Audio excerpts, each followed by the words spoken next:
पाचगाव रोडवरील हनुमाननगर परिसरात राहणारे रिक्षाचालक मोहन पोवार यांच्या घरातून आज सकाळी धूर येत असल्याचं शेजारच्या लोकांच्या निदर्शनास आलं.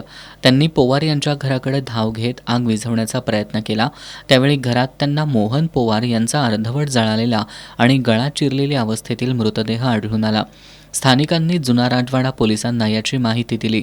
जुना राजवाडा पोलीस ठाण्याचे निरीक्षक संजीव कुमार झाडेंसह एलसीबीचं पथकसुद्धा घटनास्थळी तातडीनं दाखल झालं. पोलिसांनी खुनाची शक्यता वर्तवत तपास सुरू केला. हल्लेखोरानं गळा चिरून पोवार यांचा खून केला असावा आणि घर पेटवून शॉर्ट सर्किटचा बनाव रचला असावा अशी शक्यता वर्तवत तपास करण्यात आला. या तपासादरम्यान पोवार यांच्या घरातून धूर येण्यापूर्वी एक अनोळखी व्यक्ती त्यांच्या घरात गेली असल्याचं स्थानिकांनी सांगितलं. जुना राजवाडा पोलिसांनी या माहितीच्या आधारे तपासाची चक्र फिरवत क्लोज सर्किट कॅमेऱ्यांमधील चित्रीकरणाच्या आधारे मयत मोहन पोवार यांच्या एका मित्राला चौकशीसाठी ताब्यात घेतलंय.